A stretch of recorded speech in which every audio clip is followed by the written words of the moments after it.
जी, तो आइए हम कुछ इसकी प्रैक्टिस करते हैं। अभी जो हमने पोलर कोऑर्डिनेट सिस्टम को पढ़ा है, तो हमारे पास पहला जो क्वेश्चन है वो ये है कि find the rectangular coordinate system whose point, ठीक है, पोलर पॉइंट में दिए गए हैं, ठीक है। तो पोलर पॉइंट को हम जानते थे, वो होता था पी आर और थीटा। आर फिक्स है, थीटा ये है, ठीक है।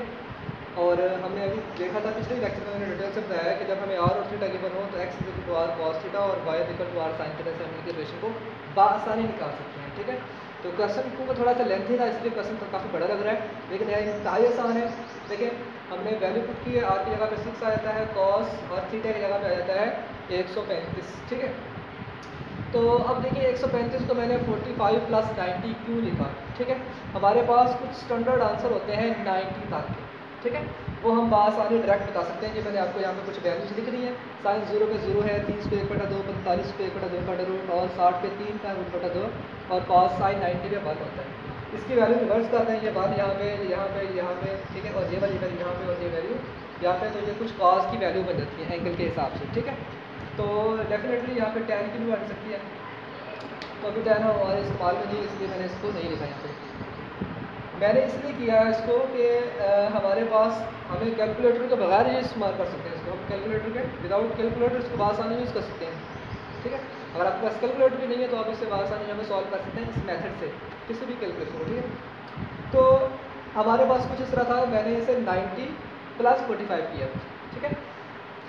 ये एक सुन ले, जहन में सेव कर लें बात को कि जब भी किसी फंक्शन को 90 से प्लस माइनस किया जाता है तो साइन अगर होगा तो कॉस में चेंज होगा, कॉस अगर है तो साइन में चेंज होगा, tan है तो कॉट में चेंज होगा, सीकन है तो कोसेकन, मतलब इस तरह सारे आपस में चेंज हो जाते हैं।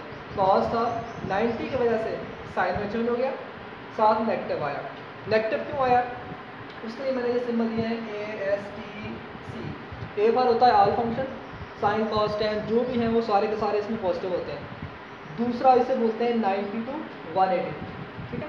इस रीजन में सिर्फ साइन पॉजिटिव होता है। इस रीजन में 180 से लेकर 270 तक सिर्फ tan पॉजिटिव होता है और 270 से लेकर दोबारा 360 तक इसमें कॉस पॉजिटिव होता है, ठीक है। तो समझाने के लिए स्टूडेंटों को कुछ अपने ही असूल होते हैं, चूँकि हम पंजाबी हैं, पंजाब से रहने वाले हैं, कुछ इस तरह से अभी वॉइस को हम कंसेप्ट दे देते हैं कि आ सजना दूर चलिए, मतलब कि ज़ाहिर में सेव करने के लिए कि आर सतना भी चलिए, मतलब कि हमने एक तरतीब रखनी है कि आर साइन tan कॉस, पहले में आर है, साइन है, tan है, कॉस है, ठीक है। आप अपने हिसाब से रख सकते हैं, ऐसी बात नहीं है। तो ये मैंने नेगेटिव साइन इस वजह से लगाया क्योंकि इसमें तो साइन पॉजिटिव है, मेरे पास कॉस था, साइन के अलावा सारे नेगेटिव हैं जिसकी वजह से नेगेटिव आ गई, ठीक है। और ये नेगेटिव ऐसे का वैसे साइन 45 की वैल्यू कितनी होती है, 1/2 का रूट। आपका आंसर यहाँ तक भी ठीक था, ठीक है, लेकिन आपकी जो बुक थी उसमें मैंने देखा उसने आगे भी सॉल्व किया हुआ है, तो आपने कन्फ्यूजन होना, वो मैंने कर दिया स्टेप कि आप 6 को 3 तरफ 2 करें, 2 ऊपर वाले सिंपल को 2 √ वो एक कैंसिल हो जाएगा, तो आपका ये आंसर आ जाएगा, ठीक है। डेफिनेटली नेक्स्ट हमारे पास y है, y आर साइन थीटा वही सेम कंडीशन है, इसमें भी 90 प्लस किया, तो चूँकि साइन था ना, साइन चेंज होगा कॉस में, और चूँकि ये साइन है इसलिए नेगेटिव को नहीं बाहर लेके आना, क्योंकि साइन इस लेवल में पॉजिटिव होता है, ठीक है। तो लिहाजा ये हमारे पास पॉजिटिव का आंसर है, बाकी सारी कैलकुलेशन ऐसी है। ये स्टेप से बाद मैंने इसको डायरेक्टली लिखी हूँ, नेगेटिव इस दफ़ा नहीं आ रही, तो ये x और y का आंसर आ चुका है, ठीक है। ये वैल्यू टेबल से आप यहाँ से लिख सकते हैं, अगर आपके पास कैलकुलेटर है तो तभी ये जरूरत नहीं है। नेक्स्ट क्वेश्चन आपके पास है, ठीक है, कि आपको x और y की वैल्यू दी हुई है, आपने r और थीटा को फाइंड करना है। कैसे फाइंड करेंगे, ठीक है। तो उसके लिए हमारे पास ये देखिए मैंने लिख दिया है, सिंस रेक्टेंगुलर कंपोनेंट है तो x का आंसर -2, y का आंसर है अब 2 r equal to x square plus y square value put कर देंगे, ठीक है। इसको कैसे सॉल्व किया, ये तो सिंपल है, 2 का 4 हो गया, इससे स्क्वायर रूट खत्म किया, 4 3 12, 12 4 16, 16 का square root 4। Theta is equal होता है y inverse tan inverse y over x, value put किया तो 60 आंसर आ गया था। मैंने नीचे 120 क्यों किया, देखिए अगर ये दोनों पॉजिटिव के होते हैं मुझे यहाँ तक की ज़रूरत थी, आगे नीचे जाने की ज़रूरत नहीं थी, क्योंकि इसमें नेगेटिव था। एक में आपको कुछ ना कुछ तो होती है ना, अगर इसमें नेगेटिव हो या इसमें हो या दोनों ही नेगेटिव क्यों, चेंज तो होती है ना। वो चेंज क्या होती है, आपने पहले कैलकुलेशन ऐसे ही करनी है, नेगेटिव पॉजिटिव जो है वो छोड़ देने हैं, नेगेटिव है किसके साथ है वो देखना है आंसर निकालने के बाद। देखना कैसे है, x नेगेटिव है, y पॉजिटिव है। अभी मैंने बताया था कि इस तरफ x नेगेटिव होता है, ये x पॉजिटिव होता है, एक्स नेगेटिव वाई पॉजिटिव यानी एक्स नेगेटिव वाई पॉजिटिव, ये फील्ड बन रही है, ठीक है। और ये फील्ड में रहने के लिए हमारे पास आंसर है 60। तो मैं 180 से 60 माइनस भी कर सकता हूँ, 90 में 60 ऐड भी कर सकता हूँ, तो जो भी आंसर होगा वो इसका आंसर होगा। लेट अस सपोज दोनों नेगेटिव के होते हैं, मैंने कहना था ये एक्स नेगेटिव यहाँ पे वाई नेगेटिव यहाँ पे फील्ड ये बन रहा है, फिर मैंने 180 में जमा करना था, अब मैं 180 में माइनस कर रहा हूँ, वजह क्या है, क्योंकि वो फील्ड ये वाली बन रही है, ठीक है। तो ये आया कैसे था, ये 3 मैंने 60 कैसे लिखा, ये आप कैलकुलेटर से भी ले सकते हैं, अगर आप चाहें तो उसको आप यहाँ पे मैं tan का फील्ड और कर देता हूँ, तो tan होता है साइन बटा कॉस, ठीक है। पिछले रेशियो में पढ़ा 0/1 0, ये 2 से 2 कैंसिल हो जाता है, 1/3 का अंडर रूट आ जाता है, ये सारे कैंसिल होकर 1 आ जाएगा, यहाँ से 2 से 2 कैंसिल और यहाँ पे 3 अंडर रूट, ठीक है। और ये अनडिफाइड हो जाता है, साथ 0 इज अनडिफाइड। तो ये हमारे पास कुछ कंसेप्ट था, ठीक है। इससे हम जो है वो प्रैक्टिस कर सकते हैं इन चीज़ों की, ठीक है। तो इससे आपने अच्छे से प्रैक्टिस करनी है, ठीक है। अगर किसी किस्म की कोई कन्फ्यूज़न होती है तो आप मुझसे कॉन्टैक्ट कर सकते हैं, ठीक है। इंशाल्लाह जो है वो आप लोगों को डिटेल से बताने का मतलब होता है कि इससे रिलेटेड कोई भी क्वेश्चन आ जाए तो आपके जहन में कंसेप्ट हो।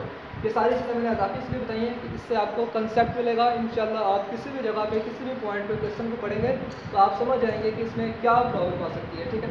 मैंने हर चीज़ को डीपली बताने की कोशिश की है। इसके अलावा अगर आपको कोई इंटरेस्टेड हो, ठीक है, कि मज़ीद डिटेल से जाना चाहता है, क्योंकि वक्त की किल्लत होती है, बड़ी वीडियो जो है वो स्टूडेंट देखना पसंद नहीं करते, वरना इसका नॉलेज जो है वो अभी बहुत होता है, ठीक है। ये बहुत इंटरेस्टिंग टॉपिक है सारे के सारे, ठीक है।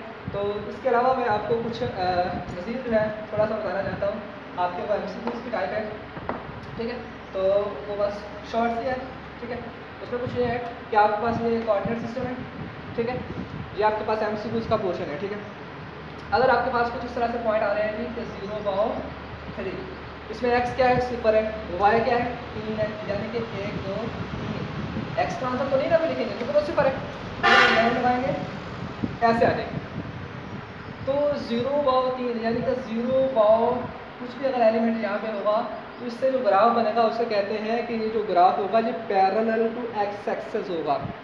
x की वैल्यू 0, मतलब कि जो ग्राफ बनेगा वो पैरेलल टू, ठीक है, किसकी आएगा, पैरेलल टू x एक्सिस, ठीक है। अगर ये कुछ इस तरह से होता है, चलिए मेरे पास ग्राफ है, ये वैल्यू इस तरह से 3 और 0 होता है, ठीक है। अब x की वैल्यू तो 1 2 3, y की वैल्यू है ही, तो इससे जो ग्राफ बना था वो पैरेलल टू y, यानी x अगर 0 है तो पैरेलल टू x एक्सिस, अगर y 0 है तो वो पैरेलल टू y एक्सिस। ये y एक्सिस होता है, ये उसका ग्राफ होता है, ठीक है। इसके अलावा कुछ भी सर्कल होते हैं कुछ मोस्टली, ठीक है, जो आपके पास कोऑर्डिनेट सिस्टम होते हैं, ठीक है। अगर आपके पास r की वैल्यू पॉजिटिव है तो मतलब कि फर्ज करें मेरे पास पॉजिटिव का 4 है, ठीक है, पॉजिटिव r बहुत थीटा है, तो कुछ इसका जो ग्राफ बनने वाला है वो फॉर्म ऑफ जो अबाउट बनेगा। अगर आपके पास कुछ नेगेटिव साइन का बन रहा है तो उसका ग्राफ जो है वो कुछ अपोजिट साइन में बना हुआ होता है, ठीक है। इसके अलावा भी अगर आपको कुछ लेक्चर में कुछ कन्फ्यूजन हो तो आप मुझसे रब्ता कर सकते हैं, ठीक है। चलिए, ऑल द बेस्ट।